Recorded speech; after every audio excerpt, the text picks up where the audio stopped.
কথায় আছে প্রত্যেক পুত্র তার পিতার প্রতিচ্ছবি হয়, আর সমস্ত প্রতিচ্ছবি চায় যেন সে তার অস্তিত্ব প্রাপ্ত করতে পারে। পুত্র চায় সে যেন তার পিতার মতো হয়, বা কখনো কখনো তার থেকেও শ্রেষ্ঠ হয়। সেটা কোনো অনুচিত ব্যাপার নয়। অনুচিত তখন হয় যখন পুত্র নিজের পিতার মতো হবার স্বপ্ন পূরণ করতে গিয়ে বা তার থেকেও শ্রেষ্ঠ হওয়ার স্বপ্ন পূরণে অনুচিত পথের আশ্রয় নেয়। কারণ তারপরে সে তার পিতার গুণগুলি আত্মসাৎ করতে চায় না। সে শুধুই এটা চায় যে সংসারের চোখে যেন আমি শ্রেষ্ঠ প্রমাণিত হই। এটা অনুচিত। সংসারে এমন অনেক মানুষ আছেন যারা এই কারণে শ্রেষ্ঠ হওয়ার চেষ্টা করেন যাতে তার পরিবারের তার পিতার সম্মান বৃদ্ধি পায়। এমনও মানুষ থাকেন, আর এটাই হলো পার্থক্য উদ্দেশ্যের। মনে রাখবেন, যদি আপনার উদ্দেশ্য শুভ হয় তাহলে পথও শুভ হবে, যদি আপনার উদ্দেশ্য অশুভ হয় তাহলে পথও অশুভ হবে। তাহলে নিজের পিতার মতো হবার চেষ্টা অবশ্যই করুন, তার থেকেও শ্রেষ্ঠ হওয়ার চেষ্টা অবশ্যই করুন, কিন্তু মনে রাখবেন আপনার সংকল্প আর আপনার উদ্দেশ্য এই দুই শুভ হওয়া উচিত। তাহলে আসুন আর আমার সাথে ভালোবেসে বলুন, রাধা রাধা।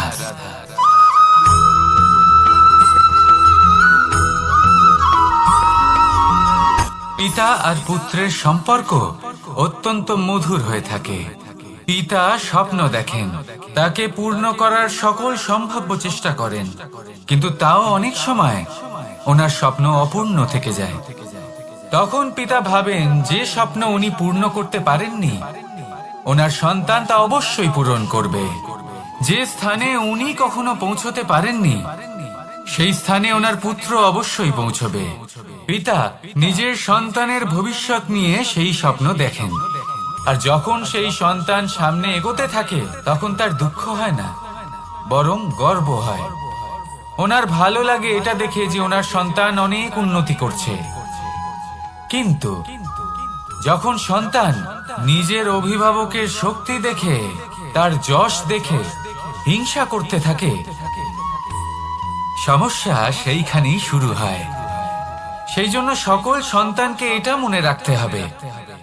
দেখুন, পুত্র হবার সুবাদে, এক সন্তান হবার সুবাদে এটা হলো আপনার অধিকার যে আপনি আপনার পিতার থেকে বেশি উন্নতি করবেন। আপনার পিতাও এটাই চান, কিন্তু সুস্থভাবে এটা করুন। একটা রেখা টেনে নিন যাতে আপনি তাতে এগোতে পারেন আর আপনার পিতার তাতে গর্ববোধ হয়, আর সেই বিষয়ে দুঃখ না হয় যে আমার সন্তান আমাকেই ছোট করার চেষ্টা করছে।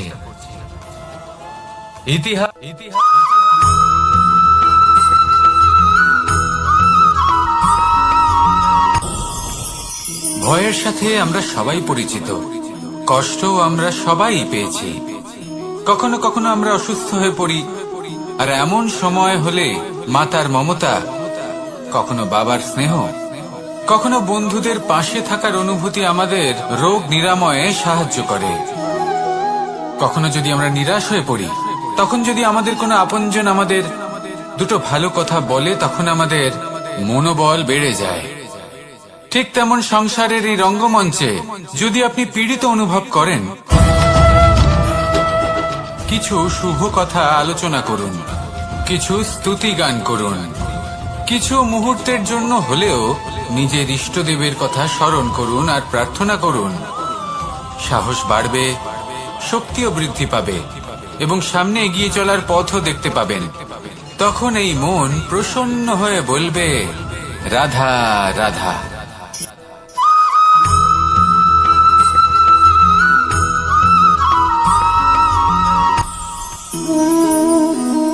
শক্তি এক অত্যন্ত বিচিত্র বস্তু, বা বলতে পারেন অনুভূতি।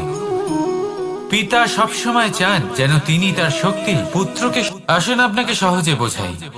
যদি আপনি সুপাত্র হন আর আপনাকে শক্তি দেওয়া হয়, তাহলে আপনি সেই শক্তির গুরুত্ব বুঝবেন, কোথায় সেই শক্তি প্রয়োগ করা উচিত সেটা বুঝবেন।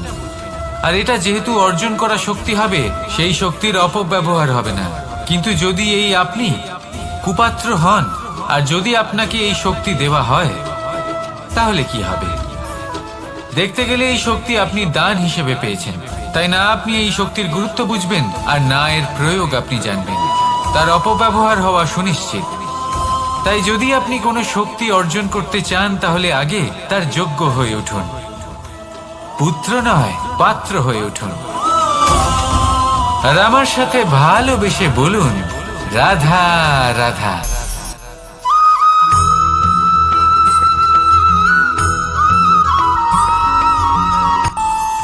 আমাদের মনে যখন কোনো প্রশ্ন ওঠে, কোনো দ্বন্দ্ব জাগে, তখন আমরা যাই আমাদের গুরুর কাছে, আমাদের আরাধ্যের কাছে গিয়ে জিজ্ঞেস করি।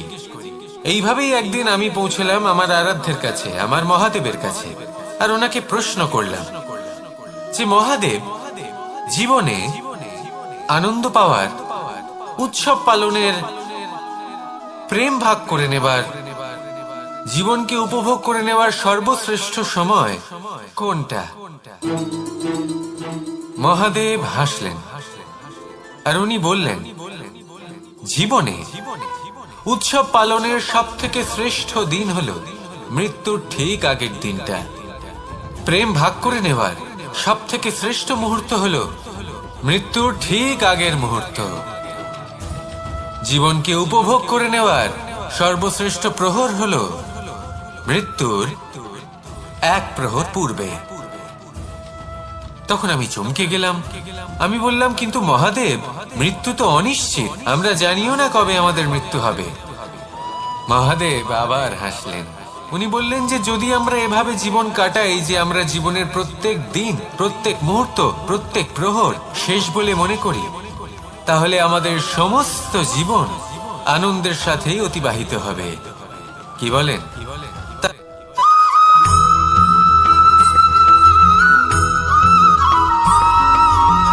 এই সংসারের সব থেকে গুরুত্বপূর্ণ তত্ত্ব কোনটা? প্রথম হলো সময়। জন্ম থেকে মৃত্যু পর্যন্ত এই যে সময়, এটাই তো হলো জীবন। দ্বিতীয় হলো জীবন, যাতে আমরা সময়ের সদ্ব্যবহার করি, শ্রেষ্ঠ থেকে শ্রেষ্ঠতর কাজ করার চেষ্টা করি। বহু বছরের এই পরম্পরা, এই সংস্কৃতিকে এগিয়ে নিয়ে যাওয়ার চেষ্টা করি। এই সংসারে আমরা অংশগ্রহণ করতে চেষ্টা করি। তৃতীয় হলো ধন, সেই ধন যা প্রত্যেক ব্যক্তি অর্জন করতে চেষ্টা করেন। এবার এই তিনটি তত্ত্বের মধ্যে একটা সামঞ্জস্য আছে, সমান ব্যাপার আছে। সে ধনই হোক বা সময় হোক বা হোক জীবন।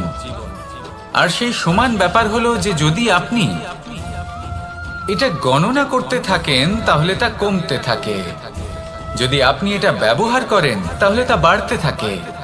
একে সংগঠিত করে রাখতে চেষ্টা করলে এ হাত থেকে ফসকে যায়, কিন্তু যদি আপনি একে সামলে রাখতে শিখে যান তাহলে এমন কাজ করবেন যাতে সংসারের সাথে সাথে পরবর্তী প্রজন্ম লাভবান হবে। যদি কিছু শিখতে চান তাহলে সামলাতে শিখুন, গণনা করা বা সংগঠিত করা নয়। আসুন আর আমার সাথে ভালোবেসে বলুন, রাধা রাধা।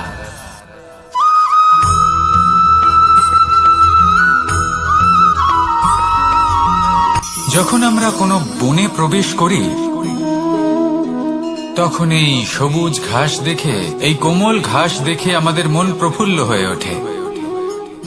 ভিন্ন ভিন্ন প্রজাতির ফুল, ভিন্ন ভিন্ন রঙের ফুল দেখে এই মন আনন্দে ভরে ওঠে। এখানে শিশুরা আনন্দ লাভ করে, বড়রা ভোজন গ্রহণ করেন, কথাবার্তা বলেন, হাঁটাহাঁটি করে বেড়ান।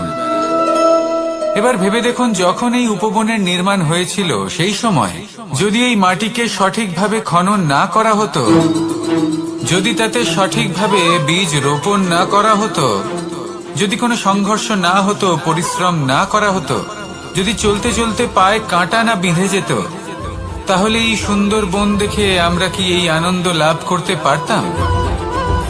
কখনোই নয়। ধরুন কোনো নদীর তটে সুন্দর একটি বন আছে, সেই বনের আনন্দ লাভ করতে গেলে আপনাকে সেই নদী পার করতেই হবে। যদি সুখের নদীর কাছে পৌঁছতে চান তাহলে তটে যে কাঁটা রয়েছে সেগুলোর সাথে সংঘর্ষ করতেই হবে। এই সংসারে যদি আপনি সুখ লাভ করতে চান তাহলে সুখ লাভের এই যাত্রা শুরু করতে হবে সংঘর্ষ দ্বারা। তাহলে সংঘর্ষকে স্বাগত জানান, এর পেছনেই সুখ রয়েছে যা আপনার জন্য অপেক্ষা করছে। এবার হাসুন আর আমার সাথে ভালোবেসে বলুন, রাধা।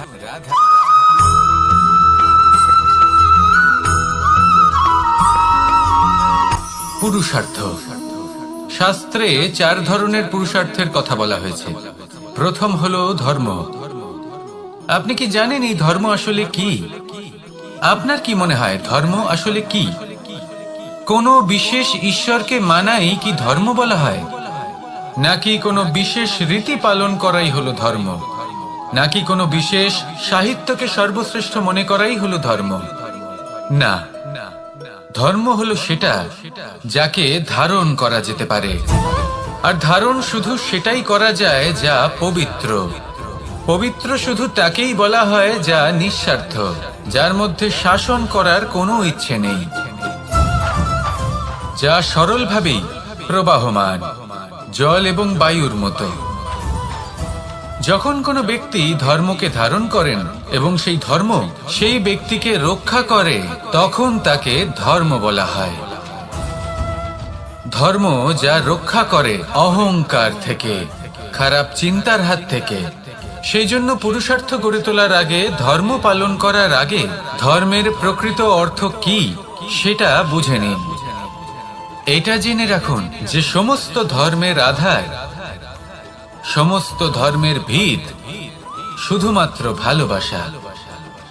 আসুন আর এই ভালোবাসার সাথেই বলুন, রাধা রাধা।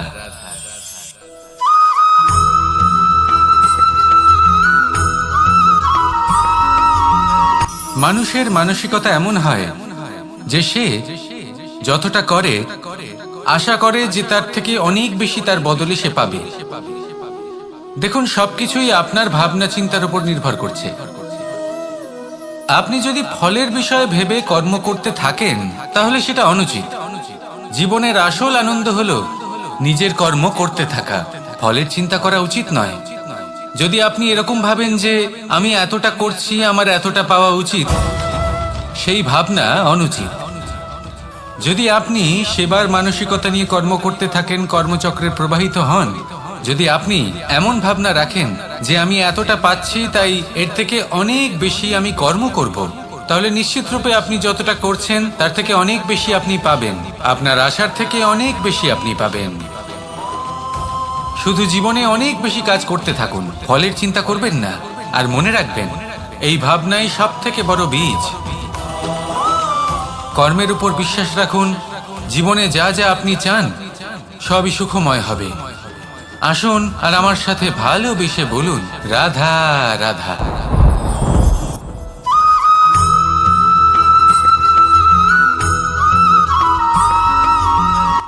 সংসারে আমাদের জীবনে যখন কোনো সুখ বা দুঃখ আসে, তার জন্য আমরা কাউকে না কাউকে অবশ্যই দায়ী করে থাকি, তাই না? এই ব্যক্তি আমাদের সাথে এরকম কাজ করেছেন তাই আমার সাথে এমন হলো। ওই ব্যক্তি যদি এমনটা না করতেন তাহলে আজ আমি ওই স্থানে পৌঁছতে পারতাম। সবই আপনার দৃষ্টিভঙ্গির উপর নির্ভরশীল। আর যদি আপনার দৃষ্টিভঙ্গি এমন হয় তাহলে তা অনুচিত। সত্যি কথা বলতে এই সংসারে ভিন্ন ভিন্ন ধরনের মানুষ আছে। এটা আপনার উপর নির্ভর করছে কিভাবে তাদের স্বাগত জানাবেন। একবার ভাবুন, আমি আমার দুটো হাত সামনে নিয়ে এলাম, দুটো মুঠো খুলে দিলাম। দুই প্রকারের মানুষ আসবেন, কিছু না কিছু দিয়ে যাবেন। এই মুঠো যদি আমি বন্ধ করে দিই তাহলে না কেউ আমাকে কিছু দিতে পারবে, না আমার কিছু যাবে আসবে। নিশ্চয়ই বুঝতে পারছেন এই দুই ধরনের ব্যক্তি কারা এবং তারা কি দিয়ে যান। আমি যদি নিজের মুঠো খুলে দিই তাহলে কিছু ভালো মানুষ আসবেন, আমাকে আনন্দ, সন্তুষ্টি, জ্ঞান প্রদান করে যাবেন, ভালো অভিজ্ঞতা দিয়ে যাবেন। কোনো খারাপ ব্যক্তি যদি আসেন তাহলে তিনিও খারাপ অভিজ্ঞতা দেবেন, যার থেকে আমি শিক্ষা লাভ করব। এই সব কিছু আমি লাভ করতে পারি। মুঠো যদি বন্ধ করে রাখি তাহলে আমি কিছুই পাবো না। দেখুন, এই সংসারে প্রত্যেকের জীবনে এইরকম। প্রত্যেকের জীবনে সবকিছুই আছে, ভালো খারাপ দুই মানুষই আছে। ভালো অভিজ্ঞতা আছে, খারাপ অভিজ্ঞতা আছে। নির্ভর করছে আপনার উপর যে আপনি কি করবেন। এনাদের স্বাগত কিভাবে জানাবেন, কার থেকে কি বুঝবেন, কি শিখতে পারবেন। আর কোন দৃষ্টিভঙ্গি নিয়ে অগ্রসর হবেন। এটাই নির্ধারণ করবে যে আপনার জীবন কেমন হবে। আসুন আমার সাথে ভালোবেসে বলুন, রাধা রাধা।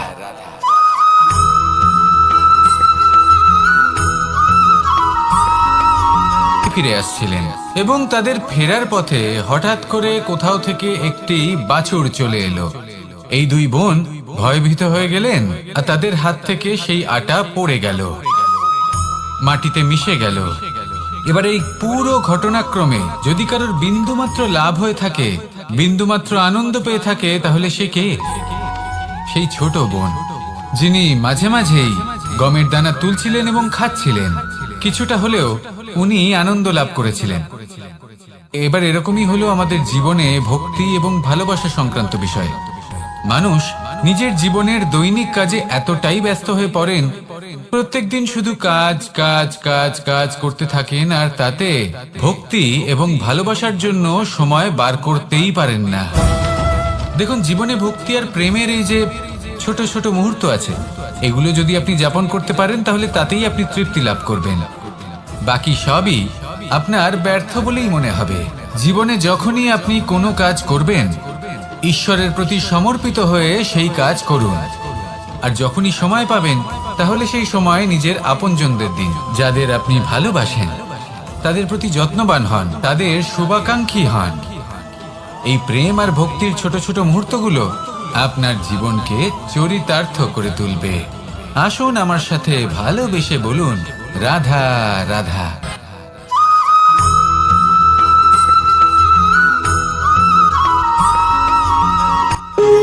যখন মানুষের মৃত্যু হয় তখন কি হয়? অনেক সংখ্যক মানুষ শোক পালন করতে চলে আসেন। যে ব্যক্তি মৃত্যু লাভ করেছেন তার অনেক বস্তু থাকে যেগুলো তার প্রিয়, যেগুলো তিনি ব্যবহার করেছেন। তার শয্যা, তার বস্ত্র, তার আভূষণ সবকিছু তার থেকে বিচ্ছিন্ন করা হয় এবং খালি হাতে তাকে শ্মশানের উদ্দেশ্যে রওনা করা হয়। আমি আপনাকে এই প্রশ্ন করতে চাই, আপনি এই সংসারে কি অর্জন করেছেন? ধন সম্পত্তি, বস্ত্র, আভূষণ, এই সবকিছু যে আপনি অর্জন করেছেন, আপনার মৃত্যুর পরে তা আপনার থেকে দূর হয়ে যাবে। এর উত্তর হলো একটাই, আপনার কর্ম। শুধু সেটাই আছে যা একান্ত আপনার, আর শুধু সেটাই এই সংসার থেকে চলে যাওয়ার পরেও সংসারেই জীবিত থাকবে।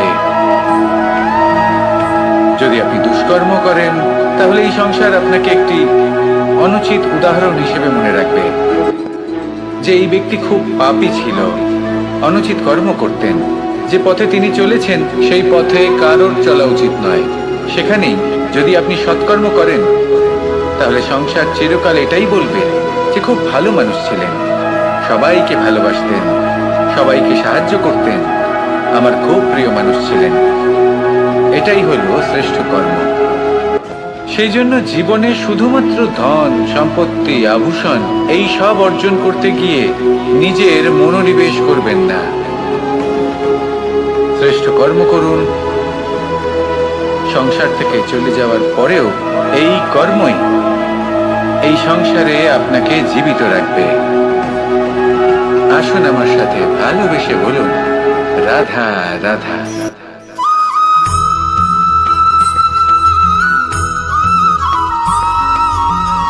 পুরুষার্থ। শাস্ত্রে 4 ধরনের পুরুষার্থের কথা বলা হয়েছে। প্রথম হলো ধর্ম। আপনি কি জানেন এই ধর্ম আসলে কি? আপনার কি মনে হয় ধর্ম আসলে কি? কোনো বিশেষ ঈশ্বরকে মানাই কি ধর্ম বলা হয়? নাকি কোনো বিশেষ রীতি পালন করাই হলো ধর্ম? নাকি কোনো বিশেষ সাহিত্যকে সর্বশ্রেষ্ঠ মনে করাই হলো ধর্ম? না, ধর্ম হলো সেটা যাকে ধারণ করা যেতে পারে। আর ধারণ শুধু সেটাই করা যায় যা পবিত্র। পবিত্র শুধু তাকেই বলা হয় যা নিঃস্বার্থ, যার মধ্যে শাসন করার কোনো ইচ্ছে নেই, যা সরলভাবেই প্রবাহমান, জল এবং বায়ুর মতো। যখন কোনো ব্যক্তি ধর্মকে ধারণ করেন এবং সেই ধর্ম সেই ব্যক্তিকে রক্ষা করে, তখন তাকে ধর্ম বলা হয়।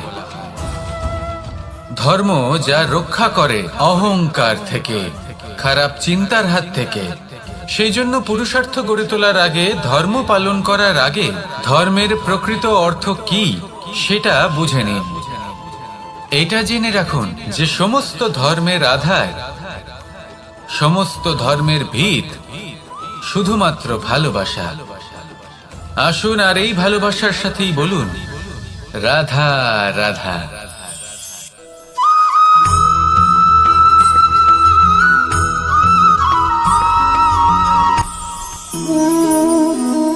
শক্তি এক অত্যন্ত বিচিত্র বস্তু, বা বলতে পারেন অনুভূতি। পিতা সবসময় চান যেন তিনি তার শক্তি পুত্রকে। আসুন আপনাকে সহজে বোঝাই। যদি আপনি সুপাত্র হন আর আপনাকে শক্তি দেওয়া হয়, তাহলে আপনি সেই শক্তির গুরুত্ব বুঝবেন, কোথায় সেই শক্তি প্রয়োগ করা উচিত সেটা বুঝবেন। আর এটা যেহেতু অর্জন করা শক্তি হবে, সেই শক্তির অপব্যবহার হবে না।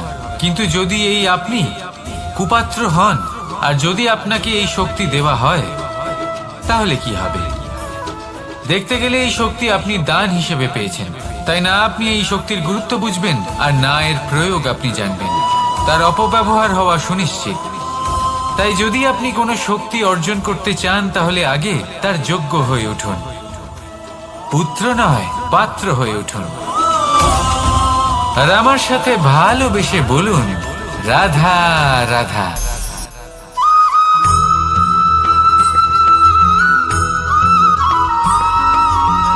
কথায় আছে যে এমন কোনো অক্ষর নেই যার দ্বারা কোনো মন্ত্র হয় না, এমন কোনো বনস্পতি নেই যা নিজেই একটা ঔষধি নয়, পৃথিবীর এমন কোনো ব্যক্তি নেই যার মধ্যে কোনো যোগ্যতা থাকে না।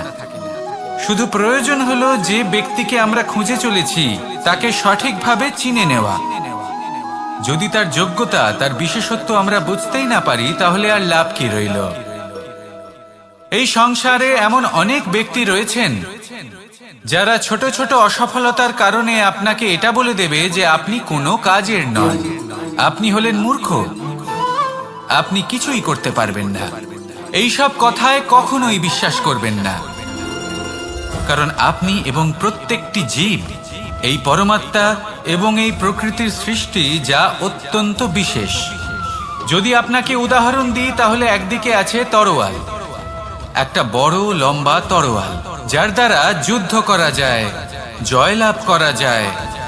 আর অন্যদিকে রয়েছে একটা ছোট্ট সূচ, কিন্তু যে কাজ একটা ছোট্ট সূচ করতে পারে তা একটা তরোয়াল দ্বারা সম্ভব নয়। এর অর্থ হলো এটাই যে প্রত্যেকটা রচনা অত্যন্ত অমূল্য এবং অত্যন্ত বিশেষ হয়। তাহলে বিশ্বাস রাখুন যে আপনি অত্যন্ত বিশেষ একজন। আর প্রেমের সাথে বলুন রাধা রাধা।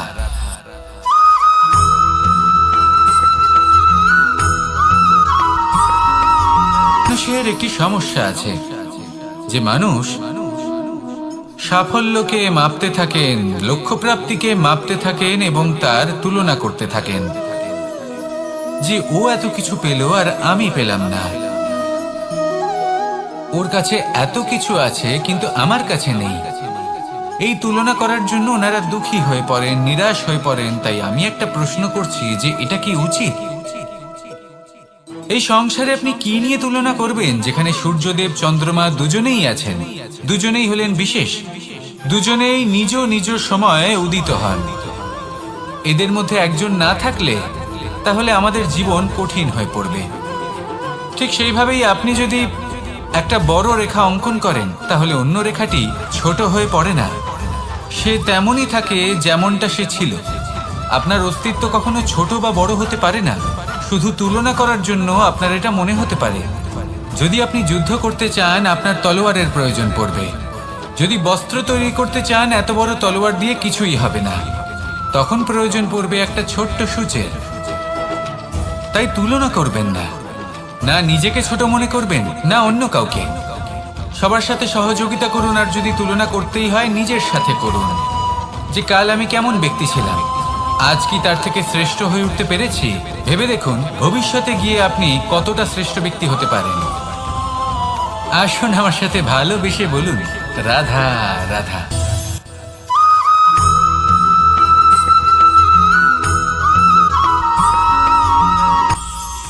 এটা হলো ধান গাছ। এর থেকে যে চাল উৎপন্ন হয় তা মানুষ গ্রহণ করেন। আর এটা কি? এ হলো জংলি ঘাস। একবার ভেবে দেখুন, যদি এই জংলি ঘাস ধান গাছের আশেপাশে থাকে তাহলে কি হবে? ধান উৎপন্ন হতে পারবে? তা উৎকৃষ্ট হতে পারবে? আমরা কি তা গ্রহণ করতে পারবো? কখনোই নয়। এই জংলি ঘাস ধানকে নষ্ট করে দেবে, কিন্তু নিজে জীবিত থাকবে। এটাই হলো আজকের শিক্ষা। এই সংসারে যদি আপনি নীতির পথে চলতে চান, উচিত কর্ম করতে চান, সংসারকে সেবা করতে চান, তাহলে জংলি ঘাসের মতো ব্যক্তিদের থেকে সবসময় দূরে থাকতে হবে। সেই ব্যক্তি যারা দুর্নীতি এবং মিথ্যা দ্বারা পরিপূর্ণ, যাদের ব্যবহার অশুভ, যাদের অনেক অশুভ গুণ রয়েছে, তারা সঠিক নয়। সেই সকল ব্যক্তি যাদের চরিত্র অত্যন্ত দুষ্ট হয়, তারা হয় শুভ চরিত্রের ব্যক্তিকে একদম নষ্ট করে দেয়, নয় নিজের মতো বানিয়ে তোলে। তাই যদি আপনি নীতির পথে চলতে চান, এই সংসারের জন্য শুভ কর্ম করতে চান, তাহলে সেই সঙ্গ লাভ করুন যে সঙ্গ জ্ঞানে পরিপূর্ণ, যাদের মধ্যে অনেক গুণ আছে, যাদের থেকে প্রতিদিন কিছু শিখতে পারবেন। এমন ব্যক্তির সাথে জীবন অতিবাহিত করুন, দুরাচারীদের থেকে দূরে থাকুন। তবেই এই মন প্রসন্ন হয়ে বলবে, রাধা রাধা।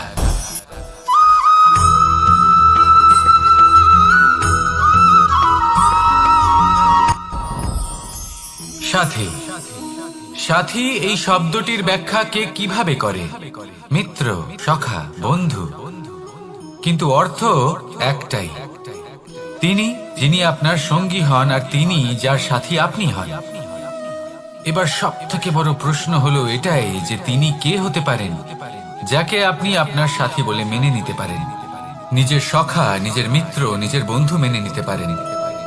আপনার সাথী হলেন তিনি যিনি দুঃখের সময় আপনার পাশে থাকবেন, আপনার হাত ধরে থাকবেন। আপনার সাথী হলেন তিনি যার হাত আপনি নিজের সুখের দিনে ধরে থাকবেন। সেই সাথীরই হাত ধরুন যিনি দুঃখে সবসময় আপনাকে সাহায্য করার জন্য তৎপর হয়ে থাকেন, আপনার পাশে থাকেন, আর যাকে সুখের দিনে আপনি আপনার সাথে রাখতে পারেন। আর যখন আপনার সাথে আপনার এই সাথী থাকবে, তখন আপনি এটা বুঝবেন যে যখন জীবনে দুঃখ আসে, তখন এই দুঃখ কমে যায়, সবার মধ্যে ভাগ হয়ে যায়। আর যদি তখন সুখ আসে, তাহলে সেটা সবার উপস্থিতিতে আরো বেড়ে যায়। এটাই হলো প্রেম, এটাই হলো ভালোবাসা, এটাই হলো সঙ্গ। যেমন সম্পর্ক আমার আর রাধার মাঝে। তাহলে আসুন আর আমার সাথে ভালোবেসে বলুন, রাধা রাধা।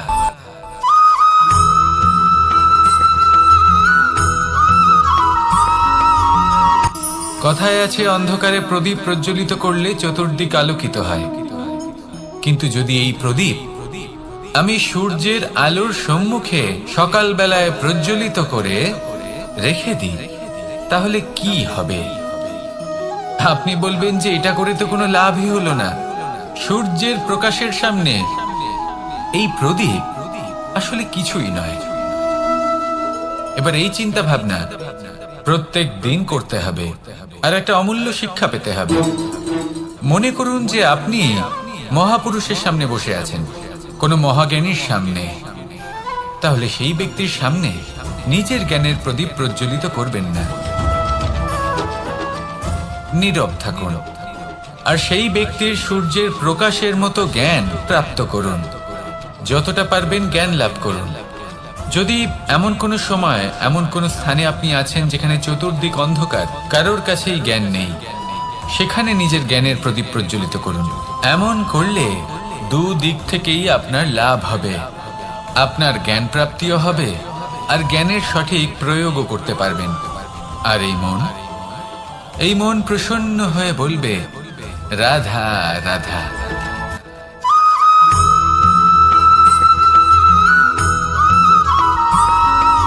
প্রত্যেক মানুষ নিজের জীবনে হীরক তথা হীরে এবং দর্পণ, এই দুই দেখেছেন। এই দুই হলো সাদা, এবং এরা দুজনেই আলোর প্রতিফলন ঘটায়, এবং এরা দুজনেই উজ্জ্বল হয়ে ওঠে। আপনি হয়তো মনে মনে ভাবছেন যে এটা কি ধরনের তুলনা করছি। একটা হিরে তো রত্ন, তার মূল্য দর্পণের থেকে অনেক গুণ বেশি। কিন্তু হিরে থাকাতে দর্পণের মূল্য কিন্তু কোনো অংশে কমে যায় না, তাই না? মানুষ যখন হিরে নিজের হাতে নেয় তখন সবার আগে কি খোঁজে? দর্পণ, যাতে তার মধ্যে দিয়ে দেখে সে বুঝতে পারে যে সেই হিরে আদৌ তার শোভাবর্ধন করছে কিনা, তাকে ভালো দেখাচ্ছে কিনা, প্রসাধনের জন্য সেটা ব্যবহার করা ঠিক হবে কিনা। অর্থাৎ হীরের উপস্থিতিতে দর্পণের গুরুত্ব কম হলো না, দর্পণের কারণে হীরের মূল্য বোঝা গেল। আমাদের জীবনেও ঠিক এরকমই ঘটে। আপনারা যদি এই সংসারে নিজের আশেপাশে দেখেন, এমন অনেক মানুষ দেখতে পাবেন যারা নিজেদের ক্ষেত্রে মহান স্থানে পৌঁছেছেন, নিপুণ এবং শ্রেষ্ঠ হয়েছেন। আর তাদের মধ্যে আপনার নিজের মনে হয় যেন আপনি হলেন দর্পণ। নিজেকে ছোট মনে করবেন না। আপনার মূল্য কম হচ্ছে না, আপনার নিজস্ব মূল্য আছে। আর যদি আপনার অস্তিত্ব না থাকে তাহলে ওনাদের অস্তিত্বের মূল্য সংসার বুঝতেই পারবে না। জীবনে সবসময় চেষ্টা করবেন যাতে আপনি আরো বেশি শ্রেষ্ঠ হয়ে উঠতে পারেন।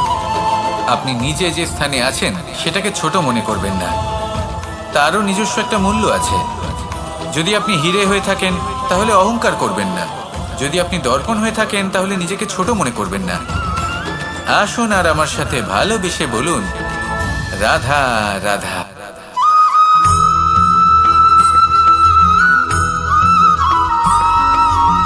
এই সংসারে কখনো কোনো ব্যক্তিকে তার বাইরের পোশাক দেখে বিচার করার চেষ্টা করবেন না, এটা খুব বড় ভুল করবেন। যেমন আমরা জীবনে অনেক সময় এমন করি, ধরুন কোথাও একটা গাছ দেখলাম, খুব বিশাল আকারের একটা গাছ, যেটা মাটির থেকে অনেক উঁচুতে পৌঁছে গেছে, যার বিশাল শাখা আছে। সেগুলো দেখে আমরা ভাবি যে এই গাছে হয়তো কত সুস্বাদু ফল আছে, আমরা সেই গাছের পরিচর্যা করতে থাকি। আবার অন্যদিকে হলো একটি তৃণ, যেটা মাটি থেকে কিছুটা উঁচুতে পৌঁছেছে, কিন্তু সেই তৃণর নিচে, মাটির নিচে অত্যন্ত সুস্বাদু ফল বা সবজি জন্ম নেয়, যা আমাদের স্বাস্থ্যের পক্ষে অত্যন্ত উপকারী। সেই জন্য কখনো আবরণ দেখে কাউকে বিচার করতে চেষ্টা করবেন না। তার বদলে এটা বোঝার চেষ্টা করুন যে আপনার সামনে যে ব্যক্তি আছে বা বস্তু আছে তার বিশেষত্ব কি। যদি এই বিশেষত্ব বোঝার ক্ষমতা আপনি অর্জন করেন, যদি এই শিল্প আপনি নিজের ভেতরে জাগ্রত করেন, তাহলে এই সংসারে বিশেষত্ব কি সেটা আপনি জানতে পারবেন। আর এই সমস্ত খেলা দৃষ্টি থেকে নয়, দৃষ্টিভঙ্গি থেকে জন্ম নেয়। দৃষ্টিভঙ্গি সবসময় শুভ রাখুন আর আমার সাথে ভালোবেসে বলুন, রাধা রাধা।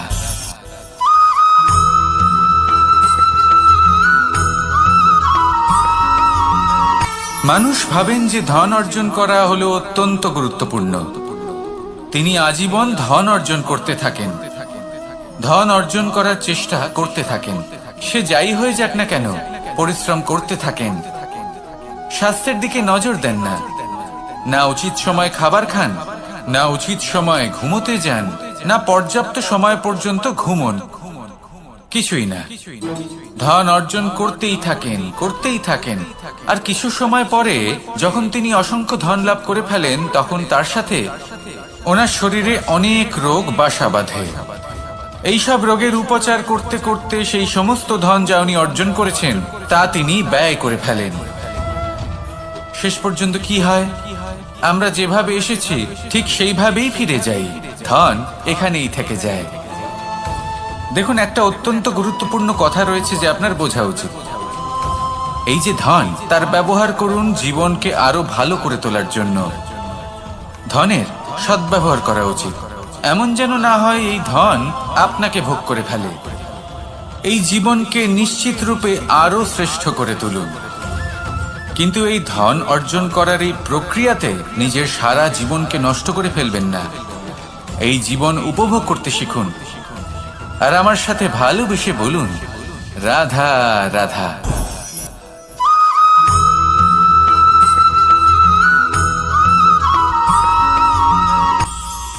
এটা হলো ধান গাছ।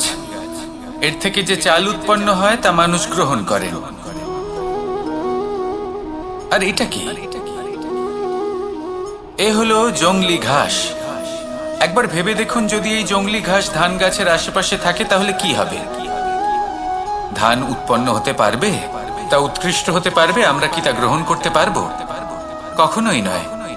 এই জংলি ঘাস ধানকে নষ্ট করে দেবে, কিন্তু নিজে জীবিত থাকবে। এটাই হলো আজকের শিক্ষা। এই সংসারে যদি আপনি নীতির পথে চলতে চান, উচিত কর্ম করতে চান, সংসারকে সেবা করতে চান, তাহলে জংলি ঘাসের মতো ব্যক্তিদের থেকে সবসময় দূরে থাকতে হবে। সেই ব্যক্তি যারা দুর্নীতি এবং মিথ্যা দ্বারা পরিপূর্ণ, যাদের ব্যবহার অশুভ, যাদের অনেক অশুভ গুণ রয়েছে, তারা সঠিক নয়। সেই সকল ব্যক্তি যাদের চরিত্র অত্যন্ত দুষ্ট হয়, তারা হয় শুভ চরিত্রের ব্যক্তিকে একদম নষ্ট করে দেয়, নয় নিজের মতো বানিয়ে তোলে। তাই যদি আপনি নীতির পথে চলতে চান, এই সংসারের জন্য শুভ কর্ম করতে চান, তাহলে সেই সঙ্গ লাভ করুন যে সঙ্গ জ্ঞানে পরিপূর্ণ, যাদের মধ্যে অনেক গুণ আছে, যাদের থেকে প্রতিদিন কিছু শিখতে পারবেন। এমন ব্যক্তির সাথে জীবন অতিবাহিত করুন, দুরাচারীদের থেকে দূরে থাকুন। তবেই এই মন প্রসন্ন হয়ে বলবে, রাধা রাধা।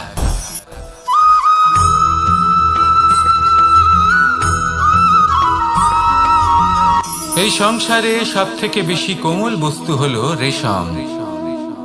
এই রেশম এতটাই কোমল হয় যে এর পুরো একটা থান শুধুমাত্র একটা হাতে ধরা সম্ভব। কখনো ভেবে দেখেছেন এই রেশম কিভাবে হয়? একটি কীট তার লালার দ্বারা উৎপন্ন হয়। এই কীট সেই রেশমকে পাক দিতে থাকে, পাক দিতেই থাকে, আর আস্তে আস্তে তার মধ্যেই জড়িয়ে পড়ে।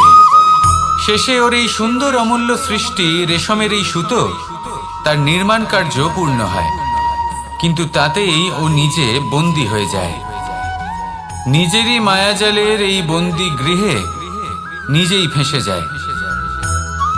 এবার এই সুতোকে ব্যবহারযোগ্য করে তোলার জন্য এই কীটগুলিকে এই কবচের সাথেই ফুটন্ত জলে ফেলে দেওয়া হয়। এই সংসারে যদি আমাদের স্বপ্ন এই সংসারের দুঃখ হরণ করার জন্য, এই সংসারে সুখ বিতরণ করার জন্য হয়, তবেই আমাদের প্রগতি সম্ভব।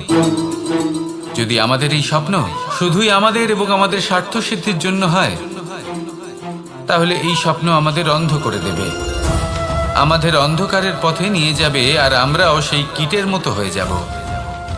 নিজেদেরই মায়াজালে আমরা নিজেই ফেঁসে যাব, আর শেষে আমরা যদি কিছু লাভ করি তা হবে একাকিত্ব, অন্ধকারময় মৃত্যু। তাই স্বপ্ন অবশ্যই দেখুন, কিন্তু এমন ভাবে স্বপ্ন দেখবেন না যে তার এই বন্দিগৃহে আপনি নিজেই ফেঁসে গেলেন। স্বপ্ন দেখুন পরোপকারে।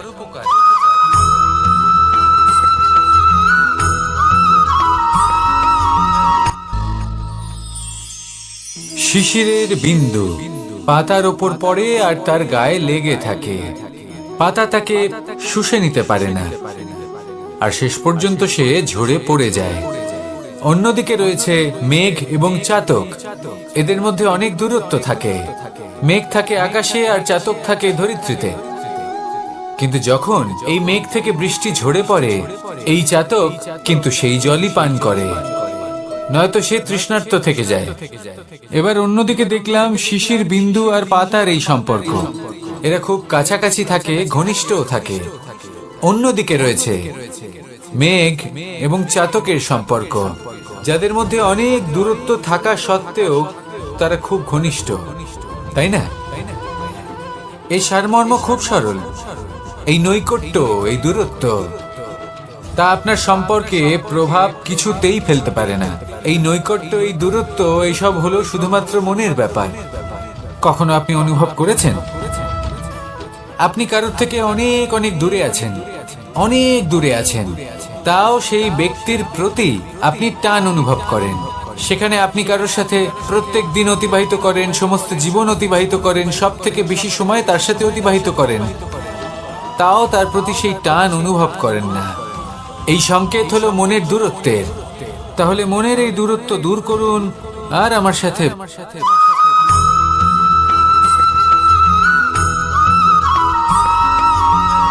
আপনি কখনো কোনো বাজকে নিজের বাসা বানাতে দেখেছেন? এই বাজ যখনই কোনো বাসা বানায় তখন উঁচু গাছের ডালে বা কোনো পর্বতের শিখরে বাসা বানায়, অনেক উচ্চতায়, আর সেখানে তার সন্তানও জন্মগ্রহণ করে। যখন এই সন্তানেরা জন্মায় তখন এই বাজ খুবই ভালোবেসে এবং খুব সাবধানে এদের পালন পোষণ করে, নিজের ঠোঁট দিয়ে তাদের ঠোঁটে খাবার পরিবেশন করে। কিন্তু যেই সেই সন্তানেরা হৃষ্টপুষ্ট হয়ে যায় এবং সেই কথা বাজ নিজে বুঝতে পেরে যায়, সেই বাজ নিজেই সেই বাসা ছিন্ন ভিন্ন করে দেয়। সেই সন্তান যাদের সবেমাত্র ডানা গজিয়েছে, কিভাবে উঠতে হয় তারা জানে না, সেই সন্তানগুলিকে উচ্চতা থেকে ঠেলে দেয়। সেই সন্তান প্রথমে ভয়ভীত হয়ে যায়। তারা সামনে মৃত্যুকে দেখতে পেয়ে ভয়ের কারণে তাদের ডানা ঝাপটাতে থাকে, আর সেই প্রক্রিয়াতেই সেই সন্তানগুলি উড়তে শুরু করে দেয়। এবার এই ঘটনায় আমরা কি শিক্ষা পেতে পারি? এটাই, যদি আপনি মাতা পিতা হন তাহলে নিজের সন্তানকে অবশ্যই স্নেহ করুন, কিন্তু তাদেরকে নিজের আঁচলের তলায় বেঁধে রাখবেন না। যদি আপনি চান আপনার সন্তান জীবনে উন্নতি করুক, তাহলে নিজের মুঠো থেকে তাদের স্বতন্ত্র করে দিন, এই সংসারে সংঘর্ষ করতে দিন। সেই সন্তান নিজেই বুঝতে পারবে যে জন্মের সময় পাওয়া ডানা কি করে ব্যবহার করতে হয়। আর আপনার চোখের সামনে আপনার সন্তান এই আকাশে উড়তে থাকবে। তাহলে আসুন আমার সাথে ভালোবেসে বলুন, রাধা রাধা।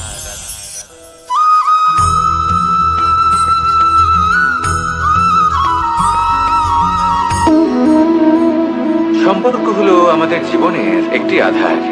কিছু সম্পর্ক এমন যা আমরা জন্মসূত্রে লাভ করি, যেমন পরিবার, মা, বাবা। কিছু সম্পর্ক আছে যা আমরা জীবনে অর্জন করে থাকি, তা সে প্রেমের হোক, স্নেহের হোক বা বন্ধুত্বের। এই সকল সম্পর্ক লাভ করার বা গড়ে তোলার 5টি ধাপ রয়েছে। প্রথম ধাপ, কোনো ব্যক্তির সাথে আলাপ হওয়া, তার সাথে কথা বলা বা তাকে দেখা। দ্বিতীয় ধাপ, সে ব্যক্তিকে আমাদের ভালো লাগা। তৃতীয় ধাপ, আমাদের এটা চাইতে শুরু করা যে জীবনে এই ব্যক্তি যেন আমাদের বন্ধু হন, আমাদের জীবনে থাকেন, বা আমাদের কাউকে ভালোবেসে ফেলা, আর এটা আমাদের ভাবা বা চাওয়া যে সেই ব্যক্তি যেন আজীবন আমার সাথে থাকেন, আমার জীবনে আমার সাথী হয়ে। চতুর্থ ধাপ, লাভ করা। এবার এই ধাপটি অনেক মানুষের পক্ষেই খুবই সরল হয়, বড়ই সরলভাবে নিজেদের সঙ্গীকে লাভ করে থাকে। কিছু মানুষের জন্য এই ধাপ অত্যন্ত কঠিন হয়ে থাকে। অনেক প্রতিকূল পরিস্থিতির উপর জয়লাভ করে তারা সঙ্গীকে লাভ করেন, কিন্তু লাভ অবশ্যই করেন। এরপরে আসে পঞ্চম, অন্তিম এবং সব থেকে গুরুত্বপূর্ণ ধাপ। সেটা হলো সেই সম্পর্ক পালন করা। এটা হলো এমন এক বিষয় যা প্রত্যেক মানুষের শেখা উচিত।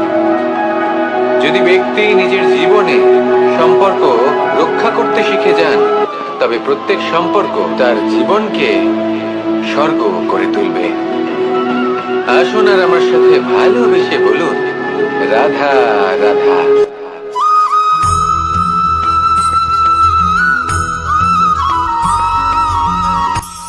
কখনো কোনো বাগানের কোনো বৃক্ষকে দেখেছেন যেখানে সুগন্ধি ফুল থাকে, রসালো ফল থাকে? তখন মন প্রফুল্ল হয়ে ওঠে, মন থেকে সেই বৃক্ষের প্রতি ভালোবাসা জন্মায়। কিন্তু যিনি বাগানের মালিক, শুধুমাত্র তিনিই জানেন যে কিভাবে এই বৃক্ষকে আগলে রাখতে হয়, কিভাবে তার পরিচর্যা করলে এতে সুন্দর সুগন্ধি ফুল হবে, রসালো ফল হবে। কখনো কখনো প্রয়োজনের থেকে বেশি রোদ পেলে এই বৃক্ষগুলি শুকিয়ে যায়, প্রয়োজনের থেকে কম রোদ পেলেও এই বৃক্ষ কিন্তু শুকিয়ে যায়। প্রয়োজনের থেকে কম জল যদি পায়, এই বৃক্ষ শুকিয়ে যেতে পারে। প্রয়োজনের থেকে অতিরিক্ত জল যদি পায়, তখনও এই বৃক্ষের শিকড়গুলি নষ্ট হয়ে যেতে পারে। এবার এটাই কিন্তু আমাদের সংসারের সাথেও হয়। আমাদের সংসারের সকল প্রতিভাশালী ব্যক্তি, যেমন লেখক, বিচারক, প্রবক্তা, যোদ্ধা, এদের সবার ক্ষেত্রে এই কথাটাই প্রযোজ্য। যদি বেশি প্রশংসা করা হয় তাহলেও এরা হারিয়ে যাবেন। প্রয়োজনের থেকে বেশি যদি নিন্দা করা হয় তখনও তারা নত হয়ে পড়বেন।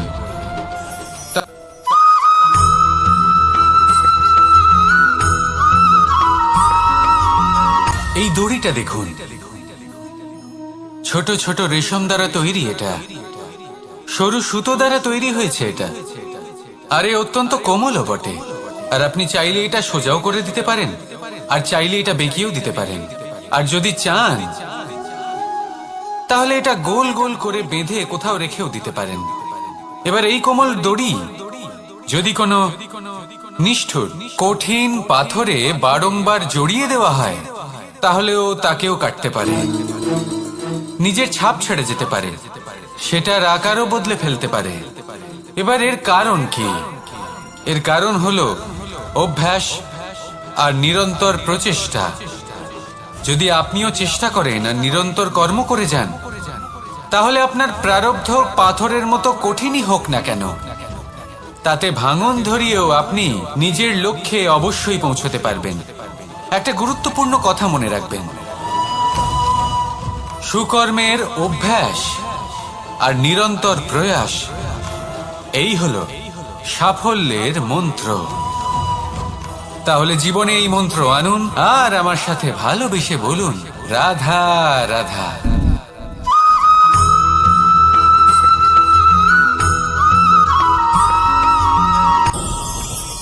ভয়ের সাথে আমরা সবাই পরিচিত, কষ্টও আমরা সবাই পেয়েছি। কখনো কখনো আমরা অসুস্থ হয়ে পড়ি, আর এমন সময় হলে মাতার মমতা, কখনো বাবার স্নেহ, কখনো বন্ধুদের পাশে থাকার অনুভূতি আমাদের রোগ নিরাময়ে সাহায্য করে। কখনো যদি আমরা নিরাশ হয়ে পড়ি, তখন যদি আমাদের কোনো আপনজন আমাদের দুটো ভালো কথা বলে, তখন আমাদের মনোবল বেড়ে যায়। ঠিক তেমন সংসারের এই রঙ্গমঞ্চে যদি আপনি পীড়িত অনুভব করেন, কিছু শুভ কথা আলোচনা করুন, কিছু স্তুতি গান করুন, কিছু মুহূর্তের জন্য হলেও নিজের ইষ্টদেবের কথা স্মরণ করুন আর প্রার্থনা করুন। সাহস বাড়বে, শক্তিও বৃদ্ধি পাবে এবং সামনে এগিয়ে চলার পথও দেখতে পাবেন। তখন এই মন প্রসন্ন হয়ে বলবে, রাধা রাধা।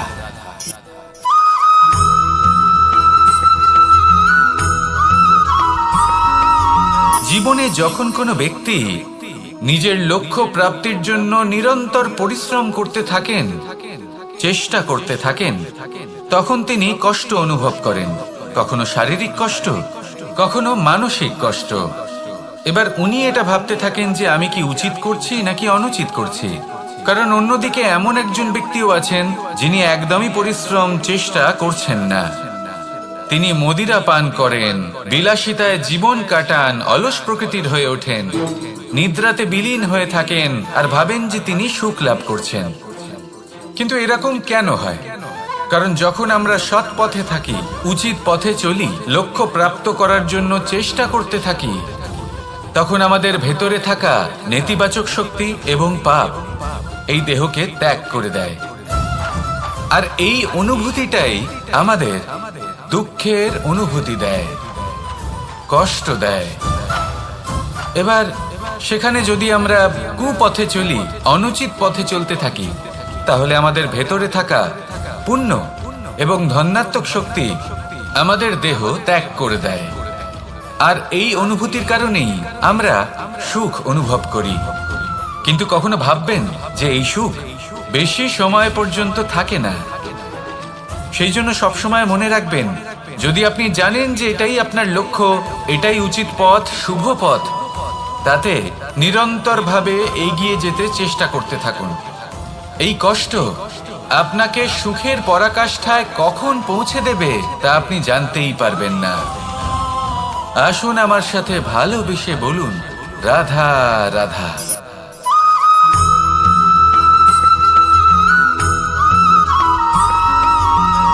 মানুষের মানসিকতা এমন হয় যে সে যতটা করে আশা করে যে তার থেকে অনেক বেশি তার বদলে সে পাবে। দেখুন, সবকিছুই আপনার ভাবনা চিন্তার উপর নির্ভর করছে। আপনি যদি ফলের বিষয়ে ভেবে কর্ম করতে থাকেন তাহলে সেটা অনুচিত। জীবনের আসল আনন্দ হলো নিজের কর্ম করতে থাকা, ফলের চিন্তা করা উচিত নয়। যদি আপনি এরকম ভাবেন যে আমি এতটা করছি, আমার এতটা পাওয়া উচিত, সেই ভাবনা অনুচিত।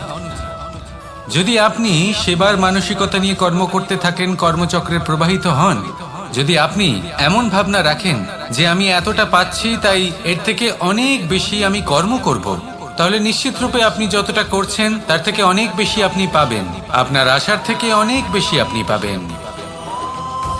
শুধু জীবনে অনেক বেশি কাজ করতে থাকুন, ফলের চিন্তা করবেন না। আর মনে রাখবেন, এই ভাবনাই সব থেকে বড় বীজ। কর্মের উপর বিশ্বাস রাখুন, জীবনে যা যা আপনি চান সবই সুখময় হবে। আসুন আর আমার সাথে ভালোবেসে বলুন, রাধা রাধা।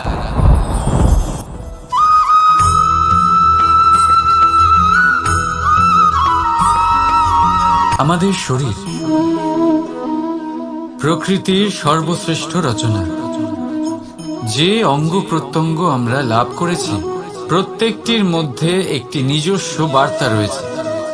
একটু ভেবে দেখুন, দুটি চোখ দিয়েছে দেখার জন্য, দুটি কান দিয়েছে শোনার জন্য, নাসিকাও আছে দুটি, দুটি হাত দিয়েছে দ্বিগুণ পরিশ্রম করার জন্য। কিন্তু জীব শুধুমাত্র একটি, তার উপরেও তীক্ষ্ণ বলিষ্ঠ দাঁত দিয়েছে তার রক্ষার জন্য। কখনো ভেবে দেখেছেন কেন?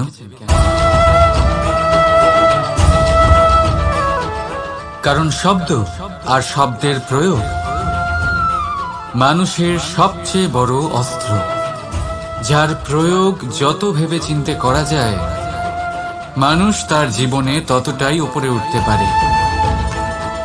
তাহলে মনে রাখুন, দেখুন, শুনুন আর বুঝুন বেশি, বলুন কম। রাধা রাধা।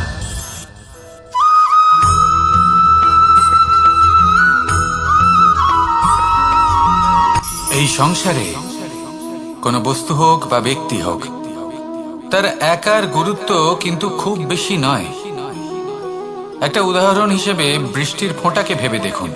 যদি একটি বৃষ্টির ফোঁটা হয় তাহলে তার খুব বেশি গুরুত্ব থাকে না, কিন্তু যখন সহস্র বৃষ্টির ফোঁটা মেঘের মধ্যে দিয়ে ঝরে পড়ে তখন সেটা বর্ষার রূপ ধারণ করে।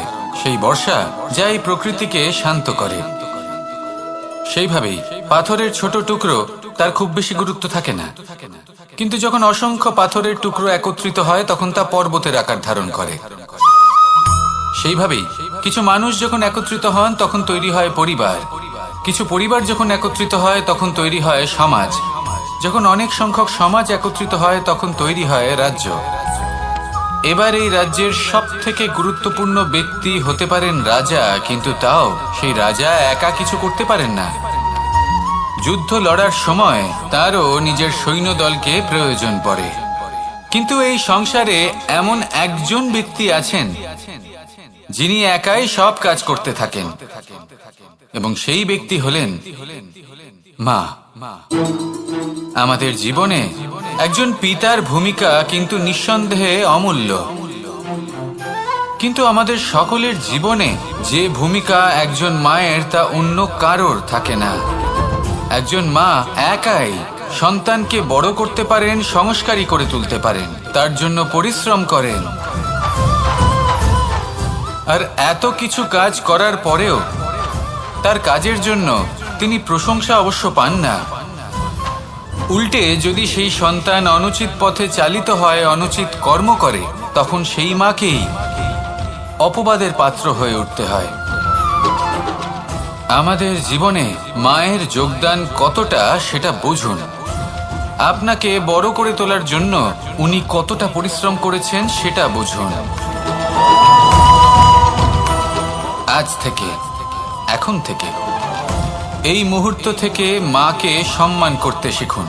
যখন সময় পাবেন, যখন সুযোগ হবে, তখন তার প্রশংসা করুন, ওনারও ভালো লাগবে। আর মায়ের এই মমতার জন্য তার এই ভূমিকার জন্য আসুন সবাই মিলে আমরা তাকে প্রণাম করি আর সকলে মিলে ভালোবেসে বলি, রাধা রাধা।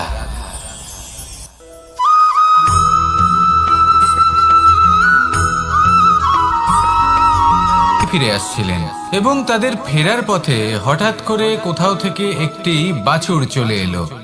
এই দুই বোন ভয়ভীত হয়ে গেলেন আর তাদের হাত থেকে সেই আটা পড়ে গেল, মাটিতে মিশে গেল। এবার এই পুরো ঘটনাক্রমে যদি কারোর বিন্দুমাত্র লাভ হয়ে থাকে, বিন্দুমাত্র আনন্দ পেয়ে থাকে, তাহলে সে কে? সেই ছোট বোন, যিনি মাঝে মাঝেই গমের দানা তুলছিলেন এবং খাচ্ছিলেন। কিছুটা হলেও উনি আনন্দ লাভ করেছিলেন। এবার এরকমই হলো আমাদের জীবনে ভক্তি এবং ভালোবাসা সংক্রান্ত বিষয়। মানুষ নিজের জীবনের দৈনিক কাজে এতটাই ব্যস্ত হয়ে পড়েন, প্রত্যেক দিন শুধু কাজ কাজ কাজ কাজ করতে থাকেন আর তাতে ভক্তি এবং ভালোবাসার জন্য সময় বার করতেই পারেন না। দেখুন, জীবনে ভক্তি আর প্রেমের এই যে ছোট ছোট মুহূর্ত আছে, এগুলো যদি আপনি যাপন করতে পারেন তাহলে তাতেই আপনি তৃপ্তি লাভ করবেন। বাকি সবই আপনার ব্যর্থ বলেই মনে হবে। জীবনে যখনই আপনি কোনো কাজ করবেন, ঈশ্বরের প্রতি সমর্পিত হয়ে সেই কাজ করুন। আর যখনই সময় পাবেন, তাহলে সেই সময় নিজের আপনজনদের দিন। যাদের আপনি ভালোবাসেন তাদের প্রতি যত্নবান হন, তাদের শুভাকাঙ্ক্ষী হন। এই প্রেম আর ভক্তির ছোট ছোট মুহূর্তগুলো আপনার জীবনকে চরিতার্থ করে তুলবে। আসুন আমার সাথে ভালোবেসে বলুন, রাধা রাধা।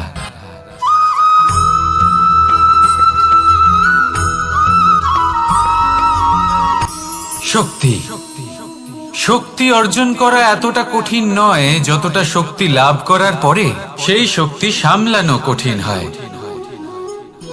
কারণ যেই মানুষ শক্তি লাভ করে তার মনে গর্ববোধ জন্মায়, জন্মায় অহংকার, জন্মায় জেদ। তাই শক্তি প্রাপ্ত করার সাথে বিনম্র থাকাও অত্যন্ত আবশ্যক। আর এটা আমাদের শেখা উচিত বৃক্ষের থেকে।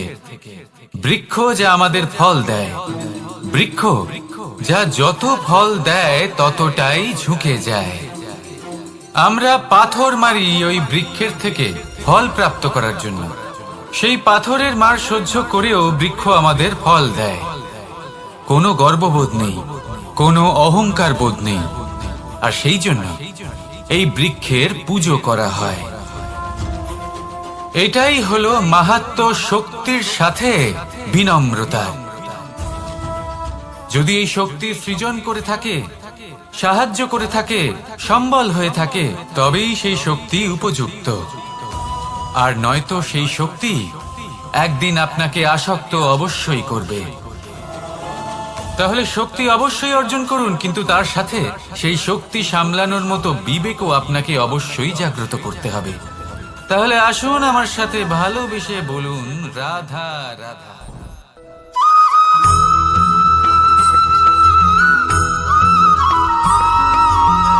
যখন আমরা কোনো বনে প্রবেশ করি,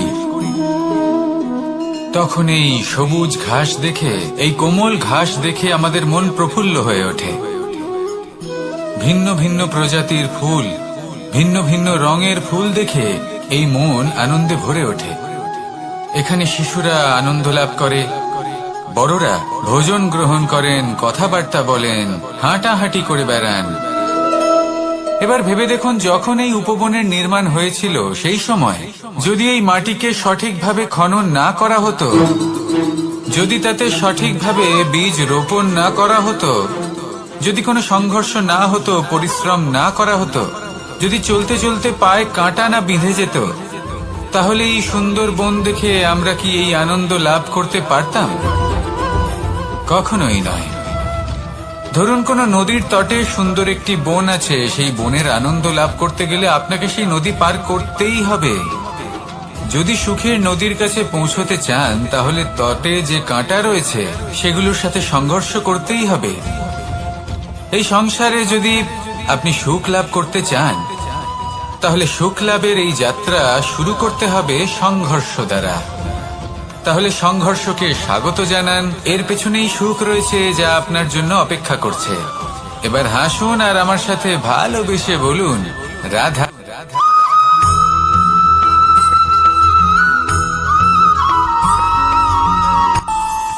আমাদের মনে যখন কোনো প্রশ্ন ওঠে, কোনো দ্বন্দ্ব জাগে, তখন আমরা যাই আমাদের গুরুর কাছে, আমাদের আরাধ্যের কাছে গিয়ে জিজ্ঞেস করি।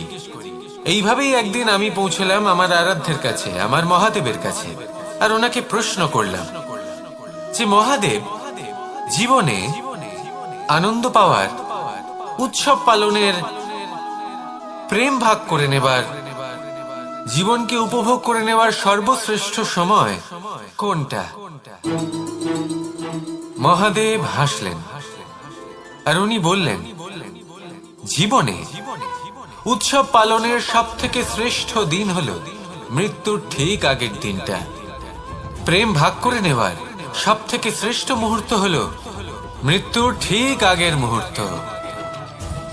জীবনকে উপভোগ করে নেওয়ার সর্বশ্রেষ্ঠ প্রহর হলো মৃত্যুর এক প্রহর পূর্বে। তখন আমি চমকে গেলাম। আমি বললাম, কিন্তু মহাদেব, মৃত্যু তো অনিশ্চিত, আমরা জানিও না কবে আমাদের মৃত্যু হবে। মহাদেব আবার হাসলেন। উনি বললেন যে যদি আমরা এভাবে জীবন কাটাই যে আমরা জীবনের প্রত্যেক দিন, প্রত্যেক মুহূর্ত, প্রত্যেক প্রহর শেষ বলে মনে করি, তাহলে আমাদের সমস্ত জীবন আনন্দের সাথেই অতিবাহিত হবে। কি বলেন?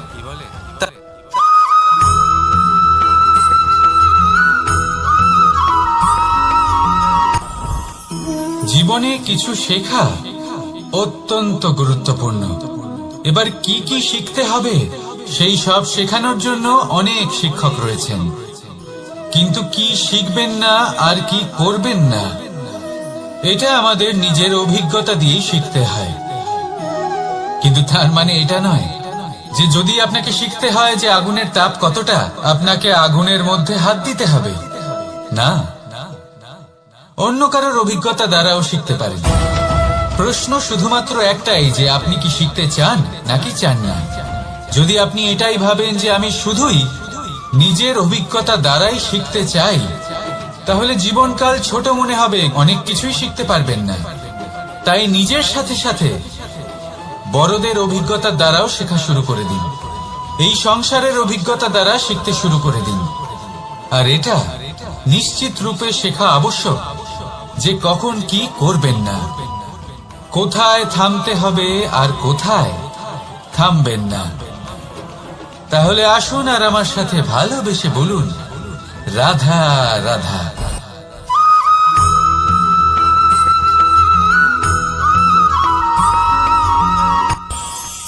এই সংসারে আমরা প্রকাশ কোথা থেকে পাই? এর উত্তর বড়ই সরল। ভোরে যখন সূর্যোদয় হয় তখন প্রকাশের কিরণ আমাদের ঘরে এসে পৌঁছয়। এইভাবেই আমরা প্রকাশ লাভ করি। এবার এই প্রকাশের আলোতেই আমরা সারাদিনের কাজ সম্পন্ন করি। সন্ধে হয়ে যায়, সূর্যাস্ত হয়ে যায়, আর আমাদের ঘর যাতে অন্ধকার না হয় তার জন্য আমরা একটা প্রদীপ প্রজ্বলিত করি। এটাই ঘটে আমাদের জীবনেও। এবার প্রবাহমান আয়ুর সাথে আমরা আমাদের অন্তরে যদি একটা প্রদীপ প্রজ্বলিত করে নিই, তাহলে বিষয়টাই অন্যরকম হবে। এবার আপনি বলবেন, কোন প্রকাশের কথা বলছি যা আমাদের অন্তরে জাগ্রত করা সম্ভব? আমাদের আত্মার মাঝে প্রেমের প্রকাশ জাগ্রত করার কথা বলছি। কারণ আমাদের এই জীবন এও হলো দিনের আলোর মতো। আজ প্রকাশ আছে, কিন্তু কোনোদিন অবশ্যই অস্ত হবে। কিন্তু অস্ত হবার আগে যদি আমরা আমাদের আত্মার মাঝে প্রেমের এই প্রকাশ উজ্জ্বলিত করে নিই, তাহলে আমাদের সন্ধ্যাকালও আমরা আনন্দে এবং প্রেমে যাপন করব। তাহলে আসুন আর আমার সাথে ভালোবেসে বলুন রাধা রাধা।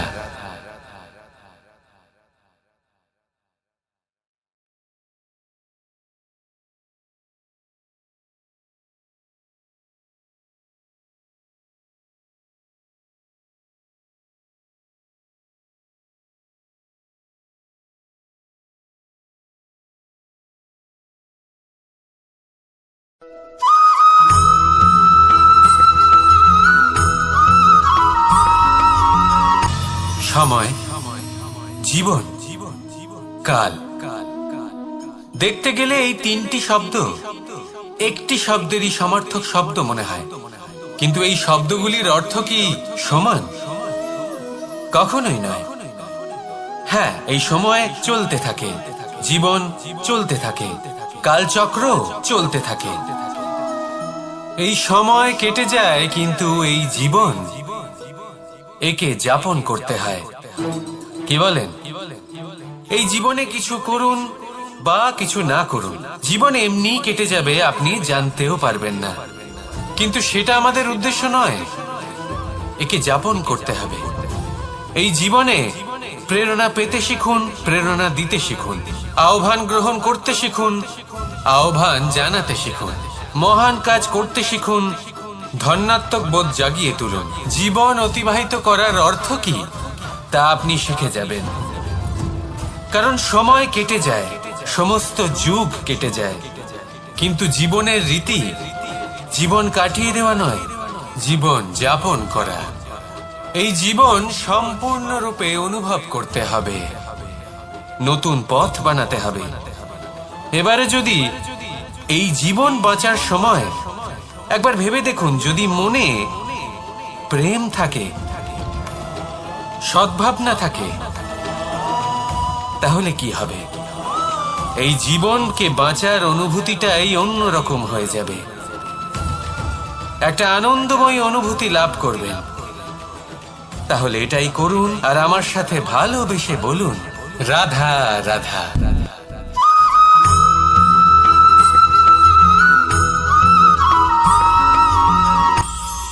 এটা হলো ধান গাছ। এর থেকে যে চাল উৎপন্ন হয় তা মানুষ গ্রহণ করেন। আর এটা কি? এ হলো জংলি ঘাস। একবার ভেবে দেখুন, যদি এই জংলি ঘাস ধান গাছের আশেপাশে থাকে তাহলে কি হবে? ধান উৎপন্ন হতে পারবে? তা উৎকৃষ্ট হতে পারবে? আমরা কি তা গ্রহণ করতে পারবো? কখনোই নয়। এই জংলি ঘাস ধানকে নষ্ট করে দেবে, কিন্তু নিজে জীবিত থাকবে। এটাই হলো আজকের শিক্ষা। এই সংসারে যদি আপনি নীতির পথে চলতে চান, উচিত কর্ম করতে চান, সংসারকে সেবা করতে চান, তাহলে জংলি ঘাসের মতো ব্যক্তিদের থেকে সবসময় দূরে থাকতে হবে। সেই ব্যক্তি যারা দুর্নীতি এবং মিথ্যা দ্বারা পরিপূর্ণ, যাদের ব্যবহার অশুভ, যাদের অনেক অশুভ গুণ রয়েছে, তারা সঠিক নয়। সেই সকল ব্যক্তি যাদের চরিত্র অত্যন্ত দুষ্ট হয়, তারা হয় শুভ চরিত্রের ব্যক্তিকে একদম নষ্ট করে দেয়, নয় নিজের মতো বানিয়ে তোলে। তাই যদি আপনি নীতির পথে চলতে চান, এই সংসারের জন্য শুভ কর্ম করতে চান, তাহলে সেই সঙ্গ লাভ করুন যে সঙ্গ জ্ঞানে পরিপূর্ণ, যাদের মধ্যে অনেক গুণ আছে, যাদের থেকে প্রতিদিন কিছু শিখতে পারবেন। এমন ব্যক্তির সাথে জীবন অতিবাহিত করুন, দুরাচারীদের থেকে দূরে থাকুন। তবেই এই মন প্রসন্ন হয়ে বলবে, রাধা রাধা।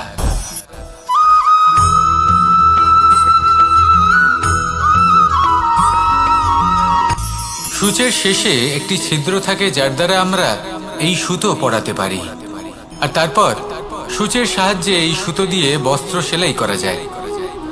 কিন্তু যদি সুতোটা সোজা করে ধরা না হয়, তাহলে সূচে কখনো এই সুতো পরানোই সম্ভব নয়। যদি এতে কোনো গিঁট পড়ে, তখন তা কখনোই এই ছিদ্র দ্বারা প্রবেশ করা সম্ভব নয়। ঠিক এইভাবেই যদি আপনি কারোর জীবনে প্রবেশ করতে চান, কারোর অন্তরে প্রবেশ করতে চান, তাহলে আপনাকেও সহজ থাকতে হবে। এতে কোনো গিঁট থাকলে চলবে না, অর্থাৎ মনে যাতে কোনো মালিন্য না থাকে, যেন কোনো কুচিন্তা না থাকে। যদি এসব থাকে, তাহলে আপনি কখনো কারোর জীবনে প্রবেশ করতে পারবেন না। আর যদি কোনোভাবে আপনি প্রবেশ করেও যান, তাহলে তার মনে ঘর করতে পারবেন না। নিজেকে এই সুতোর মতন করে তুলুন, সহজ। মনে যেন কোনো কুচিন্তা না থাকে, সবার প্রতি যেন সদ্ভাবনা থাকে, শুভ চিন্তা থাকে। এমনটা করতে থাকুন। এমন একটা দিন আসবে যেদিন এই সমস্ত সংসারের ব্যক্তির মনে আপনি বাস করবেন, আর তখন এই মন প্রসন্ন হয়ে বলবে, রাধা রাধা।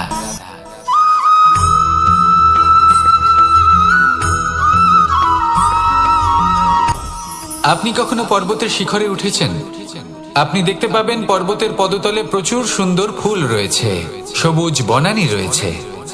যত আপনি ওপরে উঠতে থাকবেন তত ফুল কমতে থাকবে, সবুজ বনানী কমতে থাকবে। আরো কিছুটা ওপরে উঠলে কাঁটা জাতীয় গাছ দেখতে পাবেন, শুকনো গাছ দেখতে পাবেন। আরো যদি ওপরে ওঠেন তাহলে পাষাণ দেখতে পাবেন। আরো উপরে উঠলে হিমখণ্ড দেখতে পাবেন। এই যে পর্বত, তা মনুষ্য জীবনের সব থেকে উত্তম উদাহরণ। মানুষ যখন সাফল্যের শিখরে পৌঁছতে চান, মহানুভবতার শিখরে পৌঁছতে চান, পথে যত আস্তে আস্তে উপরে উঠতে থাকেন ততই ভৌতিক বস্তু তার থেকে বিচ্ছিন্ন হতে থাকে। যদি তিনি সেই ভৌতিক বস্তুগুলি ত্যাগ না করতে পারেন তাহলে কখনোই সেই স্থানে পৌঁছতে পারবেন না। আর মানুষ যদি উচিত ত্যাগ করতে পারেন, পথে অগ্রসর হতে থাকেন, এগোতে থাকেন, তাহলে একদিন না একদিন তিনি মহানুভবতার, জ্ঞানের, সাফল্যের হিমের স্বাদ অবশ্যই লাভ করবেন। মনে রাখবেন, মানব জীবনের ত্যাগ হলো অত্যন্ত গুরুত্বপূর্ণ অংশ। আসুন আমার সাথে ভালোবেসে বলুন, রাধা রাধা।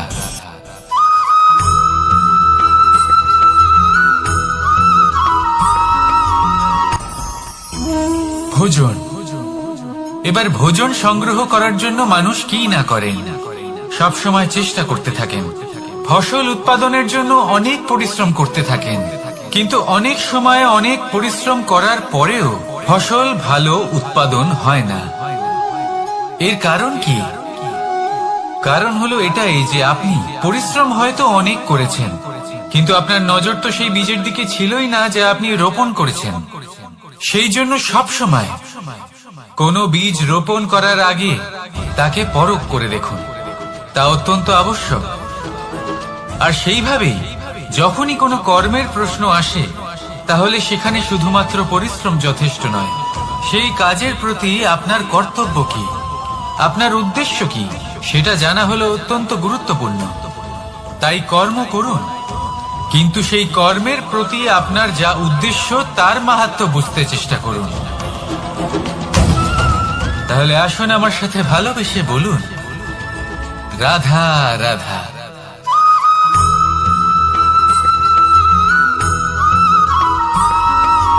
বসন্ত ঋতু, এই সময় মন আনন্দে ভরে থাকে। এমন মনে হয় যেন আমরা আকাশে বিচরণ করতে চলে যাই, কিন্তু সেটা তো সম্ভব নয়। সেই জন্য হয়তো আমরা ঘুড়ি ওড়াই, এই ঘুড়িকে নিজেদের প্রতিরূপ মনে করে। এবার অনেক মানুষ আছেন যারা ঘুড়ি ওড়ান, কিন্তু এই কর্মের সারমর্ম কি সেটা কজন বুঝতে পারেন?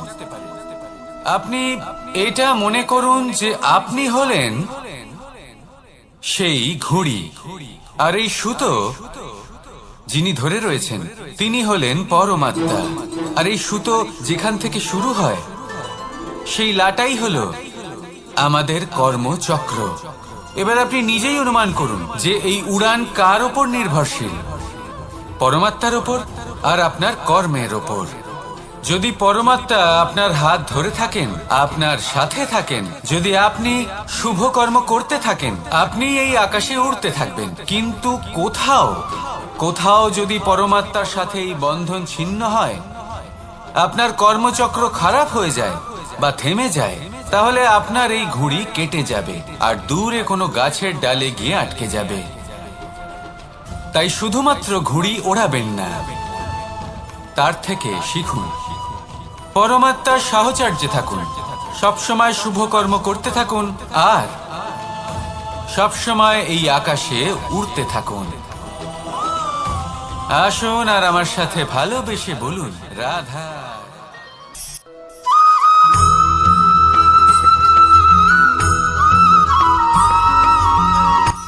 এই সংসারে সাফল্য লাভ করার জন্য জ্ঞানের প্রয়োজন হয়, পরিশ্রমের প্রয়োজন হয়, দৃঢ় নিষ্ঠার প্রয়োজন হয়, নিরন্তর চেষ্টা করা প্রয়োজনীয়। কিন্তু আরো কিছু আছে যা অত্যন্ত প্রয়োজনীয় এবং গুরুত্বপূর্ণ। তা হলো ভালো বন্ধু। তাদের থাকা অত্যন্ত প্রয়োজনীয়। যদি ভালো বন্ধু থাকে তাহলে সময় এলে তারা ঢাল হয়ে আপনাকে সুরক্ষা করবেন। সময় এলে অস্ত্রের মতো শত্রুকে সংহারও করবেন। যদি তিনি জ্ঞানী হন, তাদের মধ্যে সদ্গুণ থাকে, তাহলে এই সব গুণ আপনার মধ্যেও প্রবেশ করবে। তাহলে সাফল্যের জন্য ভালো বন্ধু পাওয়া অত্যন্ত প্রয়োজনীয়। কিন্তু শুধু বন্ধু কেন, ভালো শত্রুও থাকা প্রয়োজনীয়। এবার আপনি ভাববেন এ আমি কি বললাম? যদি আপনার জীবনেও ভালো অর্থাৎ শক্তিশালী শত্রু থাকে, তাহলে আপনিও শক্তিশালী হতে থাকবেন। এই শত্রু আপনাকে প্রেরিত করবে আরো বেশি শক্তিশালী হয়ে ওঠার। কখনো কোনো হরিণকে দেখুন, তীব্র গতিতে দৌড়তে থাকে। কেন তীব্র গতিতে দৌড়য়? এই কারণে নয় যে কোথাও তার জন্য মধুর ঘাস অপেক্ষা করে রয়েছে, না। সে এই কারণে তীব্র গতিতে দৌড়য় কারণ সেটা না করলে তার পেছনে একটি সিংহ আছে যে ওকে নিজের ভোজন করে ফেলবে। তাই জীবনে বিপদ, সংকট, এই সবকিছুও হলো অত্যন্ত গুরুত্বপূর্ণ। তার সম্মুখীন হতে শিখুন আর আমার সাথে ভালোবেসে বলুন, রাধা রাধা।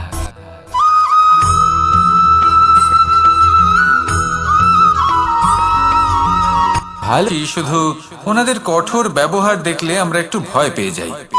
এবার ওনাদের এই কঠোর ব্যবহার আমাদের ভালো না লাগলেও অত্যন্ত আবশ্যক, কারণ মাতার থেকে আমরা যে শক্তি লাভ করি তা যেন নিয়ন্ত্রণ হারিয়ে বিধ্বংসী না হয়ে ওঠে। আমরা যেন কোনো কুপথে না চলে যাই, আমরা কখনো যেন দোষ না করে ফেলি। শুধু সেই জন্য পিতা এবং গুরু একটু কঠোর হয়ে ওঠেন, এবং ওনাদের এই কঠোর আচরণ ভবিষ্যতে গিয়ে আমরা অবশ্যই বুঝতে পারি। জীবনে কিছু বছর আমরা এগিয়ে যাই আর তারপর আমরা বুঝতে পারি যে বাবা এবং গুরু আমাদের যথেষ্ট ভালোবাসতেন, কিন্তু ওনাদের ভালোবাসার বহিঃপ্রকাশ আলাদা। প্রয়োজনীয় হলো এটা দেখার, এটা বোঝার যে শুরু থেকে আমাদের প্রতি ওনাদের আচরণ কেমন ছিল। ওনাদের কঠোর হওয়ার পেছনে ওনাদের ভালোবাসাটা বোঝার চেষ্টা করুন, ওনাদের চিন্তাটা বোঝার চেষ্টা করুন, ওনাদের পথপ্রদর্শনের আড়ালে আপনার ভবিষ্যতের জন্য যে পরিকল্পনা ওনারা করেছেন সেটা বোঝার চেষ্টা করুন। তখন আপনারা বুঝতে পারবেন ওনাদের ভালোবাসাকে। আপনার মনের মধ্যে আপনা থেকেই ওনাদের প্রতি সম্মান জেগে উঠবে। নিজের পিতা এবং নিজের গুরু এই দুজনের প্রতি কৃতজ্ঞতা প্রকাশ করুন আর আমার সাথে ভালোবেসে বলুন, রাধা রাধা।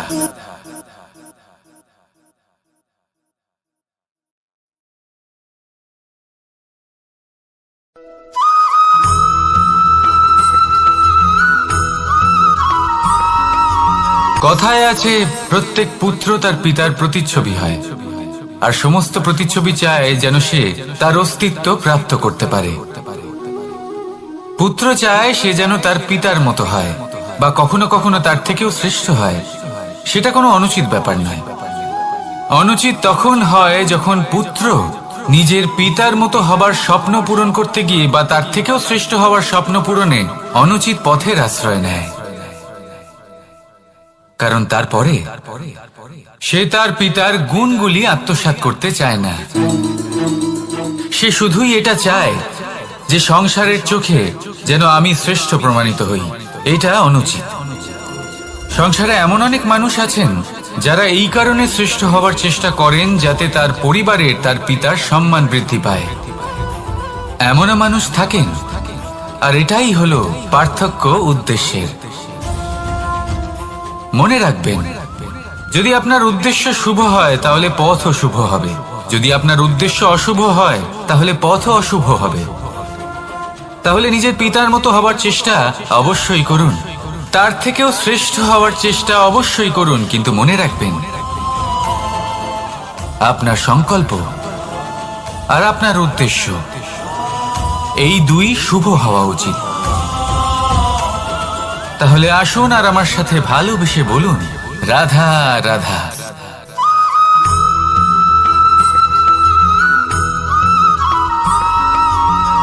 আপনি কখনো কোনো বাজকে নিজের বাসা বানাতে দেখেছেন? এই বাজ যখনই কোনো বাসা বানায় তখন উঁচু গাছের ডালে বা কোনো পর্বতের শিখরে বাসা বানায়, অনেক উচ্চতায়, আর সেখানে তার সন্তানও জন্মগ্রহণ করে। যখন এই সন্তানেরা জন্মায় তখন এই বাজ খুবই ভালোবেসে এবং খুব সাবধানে এদের পালন পোষণ করে। নিজের ঠোঁট দিয়ে তাদের ঠোঁটে খাবার পরিবেশন করে। কিন্তু যেই সেই সন্তানেরা হৃষ্টপুষ্ট হয়ে যায় এবং সেই কথা বাজ নিজে বুঝতে পেরে যায়, সেই বাজ নিজেই সেই বাসা ছিন্ন ভিন্ন করে দেয়। সেই সন্তান যাদের সবেমাত্র ডানা গজিয়েছে, কিভাবে উড়তে হয় তারা জানে না, সেই সন্তানগুলিকে উচ্চতা থেকে ঠেলে দেয়। সেই সন্তান প্রথমে ভয়ভীত হয়ে যায়। তারা সামনে মৃত্যুকে দেখতে পেয়ে ভয়ের কারণে তাদের ডানা ঝাপটাতে থাকে, আর সেই প্রক্রিয়াতেই সেই সন্তানগুলি উড়তে শুরু করে দেয়। এবার এই ঘটনায় আমরা কি শিক্ষা পেতে পারি? এটাই, যদি আপনি মাতা পিতা হন তাহলে নিজের সন্তানকে অবশ্যই স্নেহ করুন, কিন্তু তাদেরকে নিজের আঁচলের তলায় বেঁধে রাখবেন না।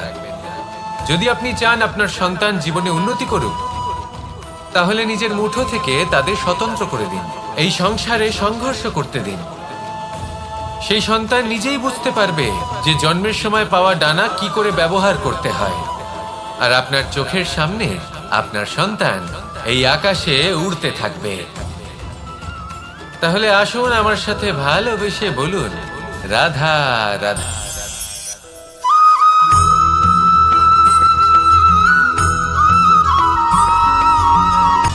সময়, জীবন, কাল। দেখতে গেলে এই তিনটি শব্দ একটি শব্দেরই সমার্থক শব্দ মনে হয়, কিন্তু এই শব্দগুলির অর্থ কি সমান? কখনোই নয়। হ্যাঁ, এই সময় চলতে থাকে, জীবন চলতে থাকে, কালচক্র চলতে থাকে। এই সময় কেটে যায়, কিন্তু এই জীবন, একে যাপন করতে হয়। কি বলেন? এই জীবনে কিছু করুন বা কিছু না করুন, জীবন এমনি কেটে যাবে, আপনি জানতেও পারবেন না। কিন্তু সেটা আমাদের উদ্দেশ্য নয়, একে যাপন করতে হবে। এই জীবনে প্রেরণা পেতে শিখুন, প্রেরণা দিতে শিখুন, আহ্বান গ্রহণ করতে শিখুন, আহ্বান জানাতে শিখুন, মহান কাজ করতে শিখুন, ধন্যাত্মক বোধ জাগিয়ে তুলুন। জীবন অতিবাহিত করার অর্থ কি তা আপনি শিখে যাবেন। কারণ সময় কেটে যায়, সমস্ত যুগ কেটে যায়, কিন্তু জীবনের রীতি জীবন কাটিয়ে দেওয়া নয়, জীবন যাপন করা। এই জীবন সম্পূর্ণরূপে অনুভব করতে হবে, নতুন পথ বানাতে হবে। এবারে যদি এই জীবন বাঁচার সময় একবার ভেবে দেখুন, যদি মনে প্রেম থাকে, সদ্ভাবনা থাকে, তাহলে কি হবে? এই জীবনকে বাঁচার অনুভূতিটাই অন্যরকম হয়ে যাবে, একটা আনন্দময় অনুভূতি লাভ করবেন। তাহলে এটাই করুন, আর আমার সাথে ভালোবেসে বলুন, রাধা রাধা।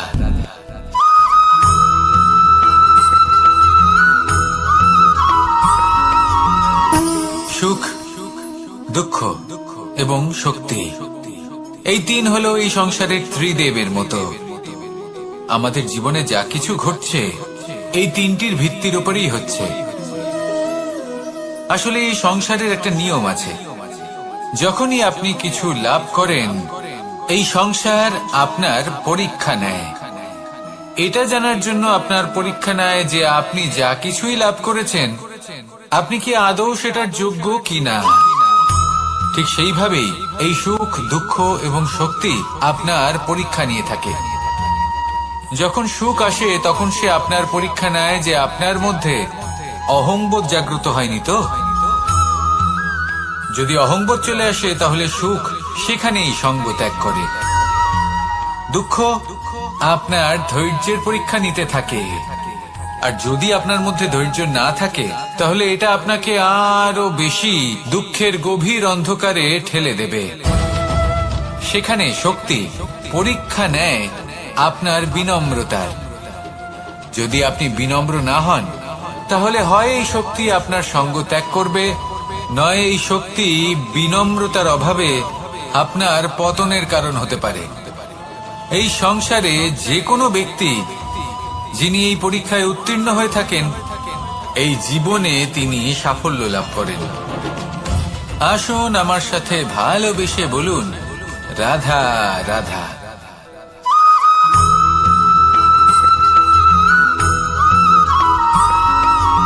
কখনো কখনো আমরা ভাবি যে কোনো ব্যক্তি যিনি ধর্মের পথে চলেছেন যদি তার দ্বারা কোনো ভুল হয়ে থাকে তাহলে নিয়তি তাকে সেই মুহূর্তেই কঠোর শাস্তি দেন।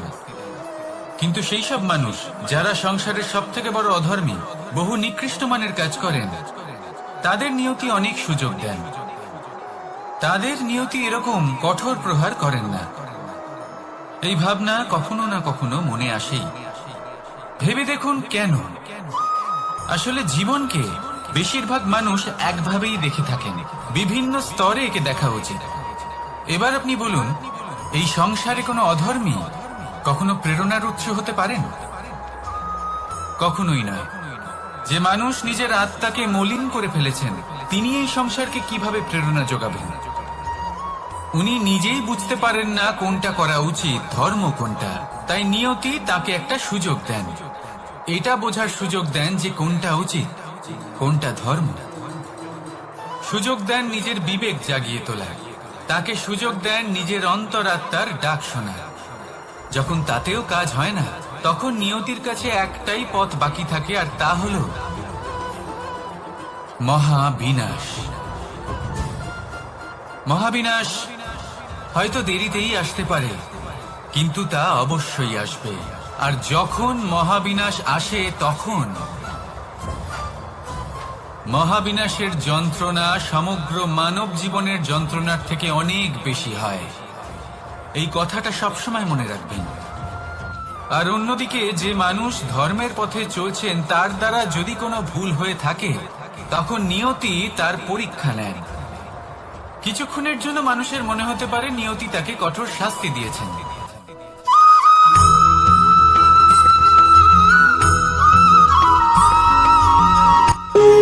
যখন মানুষের মৃত্যু হয় তখন কি হয়? অনেক সংখ্যক মানুষ শোক পালন করতে চলে আসেন। যে ব্যক্তি মৃত্যু লাভ করেছেন, তার অনেক বস্তু থাকে যেগুলো তার প্রিয়, যেগুলো তিনি ব্যবহার করেছেন। তার শয্যা, তার বস্ত্র, তার আভূষণ সবকিছু তার থেকে বিচ্ছিন্ন করা হয় এবং খালি হাতে তাকে শ্মশানের উদ্দেশ্যে রওনা করা হয়। আমি আপনাকে এই প্রশ্ন করতে চাই, আপনি এই সংসারে কি অর্জন করেছেন? ধন সম্পত্তি, বস্ত্র, আভূষণ, এই সব কিছু যে আপনি অর্জন করেছেন, আপনার মৃত্যুর পরে তা আপনার থেকে দূর হয়ে যাবে। এর উত্তর হলো একটাই, আপনার কর্ম। শুধু সেটাই আছে যা একান্ত আপনার, আর শুধু সেটাই এই সংসার থেকে চলে যাওয়ার পরেও সংসারেই জীবিত থাকবে। যদি আপনি দুষ্কর্ম করেন, তাহলে এই সংসার আপনাকে একটি অনুচিত উদাহরণ হিসেবে মনে রাখবে যে এই ব্যক্তি খুব পাপী ছিল, অনুচিত কর্ম করতেন।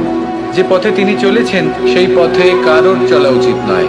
সেখানেই যদি আপনি সৎকর্ম করেন, তাহলে সংসার চিরকাল এটাই বলবে যে খুব ভালো মানুষ ছিলেন, সবাইকে ভালোবাসতেন, সবাইকে সাহায্য করতেন, আমার খুব প্রিয় মানুষ ছিলেন। এটাই হলো শ্রেষ্ঠ কর্ম। সেই জন্য জীবনে শুধুমাত্র ধন সম্পত্তি, আভূষণ এই সব অর্জন করতে গিয়ে নিজের মনোনিবেশ করবেন না। শ্রেষ্ঠ কর্ম করুন। সংসার থেকে চলে যাওয়ার পরেও এই কর্মই এই সংসারে আপনাকে জীবিত রাখবে। আসুন আমার সাথে ভালোবেসে বলুন, রাধা রাধা।